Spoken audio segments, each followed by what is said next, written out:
Okay, so number one, the secret is there is no secret.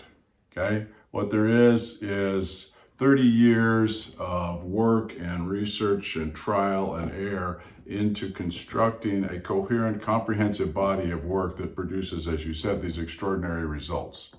The reason that it produces these extraordinary results is it's multidimensional. There's lots of programs that'll teach you how to think or meditate. There's all sorts of physical training programs, and there's a lot of leadership and management and, all that kind of stuff. But what we've done is integrated, and that's what makes it work. And I guess the fundamentals, I'll call them the fundamentals because they're not secrets because we tell the whole world, is first of all, our take on learning, right? So first of all, learning and change are synonyms. You can't learn if you don't change, and you can't change if you don't learn. People tend to think of learning as, oh, that was school, and I got done with that, and now I do life. And then, no, it doesn't work that way. So we've unfortunately been sold a bill of goods here about learning, where we think learning is the acquisition of information, ideas, understandings, and insights, and the way you get it is, looking at videos or listening to podcasts or reading a book or something. And no, you get ideas, right? But what we learned in working first with athletes and then with soldiers is that while the mind understands, and the mind can in fact understand in an instant, in the end it's the body that learns. Yeah. And the body only learns one way, and that's through practice. And practice takes time. So all of our programs unfold over time, and they're all about building new practices. Our product is what we call embodied competence. Embodied means you can take the new action without having to stop, think about it, look it up in some book. Competence is simply your capacity to consistently produce the desired result. No amount of understanding ever produces competence. You can read every book in the world on leadership, you're not going to be a better leader. Practice is what does it. It's easy to see in the realm of sports. Nobody ever got better at golf by reading a book about it. You go out in the range and out in the course and you work on your game, and over time you get better. It isn't any different with anything else that we want in our lives. So fundamental number one is our take on learning, 2 is our comprehensive approach, and 3 is the quality of people that we have in the organization to deliver the work. Tell us about the process you had to go through to learn what you're doing now with other people. Well, it was organic for me, frankly. Like most American kids, I played some kind of sports in high school, high school football player. Got to the UW. I had some issues with authority in those days, so it didn't last long. I think you probably still do. Yeah, well, there's that, but let's not go there. and didn't make it along on the Husky football team. And fortunately for me, a guy in my fraternity house played this game I'd never heard of called rugby. And he drugged me out to practice, and I fell in love with it. And 4 years later, I'm captain of the team as a senior. Went on to play first division for another, 8-9 years, right? And I didn't see it at the time, but I was learning all sorts of life lessons in addition to learning the game. And you learn the game by practice, right? We go to practice 2 nights a week. We play on the weekends. That's how you got better. Now, if I had kind of stopped or limited myself there, I'm sure my life would be different, but it still would have been rich just from that experience. And then one year, this is my transformation story now, right? Okay. One year, and back in the day, there used to be this big tournament every year down in Monterey, California.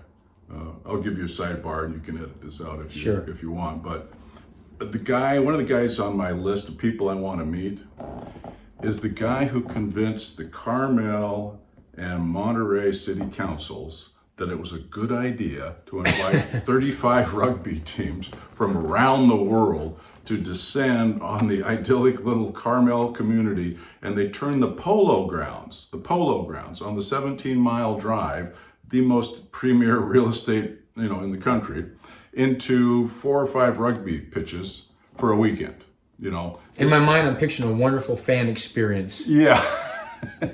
Well, it was a wonderful fan experience, depending. How was it playing? Well, it was great, but it was the after the games that I questioned the wisdom of the decision. This would be akin to inviting Attila the Hun and a bunch of his buds over for the weekend to Carmel. What could go wrong here? Sounds like a great party. It was a great party. So anyway, we're on our way to this tournament. I get to the airport at SeaTac, and I had this, oh crap, I was reading a book and I left it, you know, how we used to read books, on the bedside table, right? Yeah. And I don't have anything to read on the plane, and I'm not a guy who can stare out the window for 2.5 hours. So I go in the bookstore at SeaTac, and I literally had this, you know, transformative spiritual experience, which seems like a very strange place to have one. But so I'm looking at books, and you know, you've been to the bookstore in the airport, and there's the thrillers and the bodice rippers and the biographies and the histories, and then way up in the top corner, this book was literally, and I mean it literally, talking to me. Yeah. It's not an audio book, you know, it's like, hey, come here, pay attention. You need to get this. And I'm looking around like, who's talking to me? What the hell? And I go over and I get this book by some guy I never heard of, George Leonard, and it's called The Ultimate Athlete. And what grabbed me was the title. I thought, oh, perfect.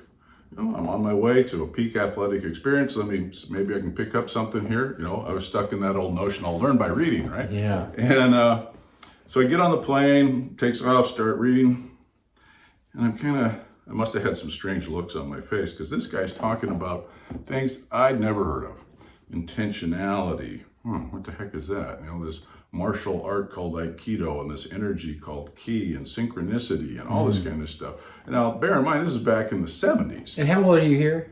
Oh, God, I don't know, 22, 23, 25, so my mid to late 20s. So like a lot of guys just starting their careers in business. Oh, yeah. Yeah, see now, my career trajectory is a whole different story, but let's just say it was off to a shaky start at that point in time, okay? So I'm reading this and I'm thinking, I don't understand what this guy's talking about, but at the back of my mind, I'm like, but I like it. I don't know what it is, but I like it. I was drawn to it. And the book was not of much use for my weekend, but I read it some more on the way back and kind of put it aside. And a year or so later, I had to have an unpleasant conversation with myself, because I'm now like 31, 32. I was like, okay, dude, much as I hate to say it, your body's not going to take this much longer. We're talking about some serious levels of abuse. Yeah. And, you know, you haven't been seriously hurt, but we're kind of pushing the envelope here. In the early days, we'd have a game on Saturday, and you'd kind of be over the bruises and contusions by practice on Tuesday. And then a little farther on, it got to be by practice on Thursday. And then a little farther on, once the season started, there was always something hurt or sore till the season was over. And like, yeah, we can't keep that up. And the other thing is, as I said earlier, as pertains to the career, it might be time to grow up and get serious about this career stuff. Wow. You know? I'm 50 and I'm just starting. So you got it early. It didn't necessarily turn out kind of the way I thought. But in any case, so I quit playing rugby, and I remembered this book. Oh yeah, there's this Aikido thing. I want to go check that out. I'm not done being physical, but I was fascinated by that. But I remembered, you know, this whole martial arts stuff, and this is back in the days as, you know, Bruce Lee was a Seattle native, and I'd had a very brief encounter with him, and I thought, well, let me go check this. So I went to the Kung Fu class and the karate class, and I was like, no, these guys are just learning how to beat people up. I played rugby for 12 years. I know how to do that. Yeah. They're much more stylized at it than I am, to be sure. Then I went to this Aikido class, and this was totally different. These guys were laughing and having a good time, and there wasn't any punching and kicking, and they were learning about this energy. So I took up the study of Aikido, and one of my fellow students was a sports psychologist. Okay, so now in time, where it's about 1980, 81, sports psychology was still seen as something akin to voodoo or black magic, at least in this country. But he and I got to be buddies, and we'd go out for coffee or beers, and I was fascinated because he had these really scientific sounding explanations for experiences that I'd had and just written off as too many bangs on the head or flashbacks to the 60s. Right? Yeah. But, I like your answer much better than mine. And we got to be buds, and we came up with this notion of starting a company. The very first name of the company was Sports Mind.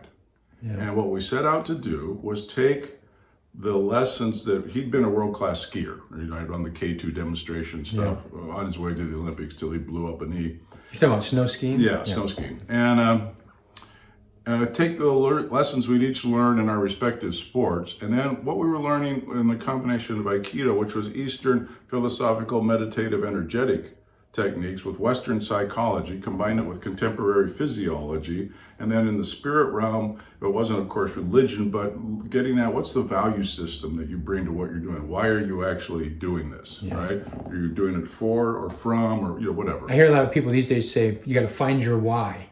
Is that kind of what you're referring to? Yeah, a little bit. Let's just go with yes for now. Yeah. And we set off to work with athletes, and our original mission was very simple: isolate, reproduce the elements that led to consistent winning performance, and do it across a broad spectrum of athletes. We were only interested in athletes because that was the arena in which you weren't. Not only was it permitted, it was expected. You were going to push the boundaries of performance, and that's what we were interested in. Yeah. All right. So we worked with a whole bunch of individual athletes, runners, golfers, bodybuilders, all sorts of archers, all sorts of players, and did extraordinary things. We did have one little problem, which is that this was in the days before Nike and Adidas existed the way they do now. And so all of our clients were amateurs and broke. So, whoops, doing great work, not getting paid. Yeah. Flaw in the business plan. So we turned our attention to teams, saw the same thing you participated in and coach into, which is we could take a group of individual players. Those individuals were terrific, put them on a team and the team would stink. And we'd say that makes no sense rationally. Where's this vaunted synergy and all this stuff? But it happens all the time, and not just in sports. So there's something for us to learn. We developed a body of work we called team cohesion. We coined that phrase in 1984.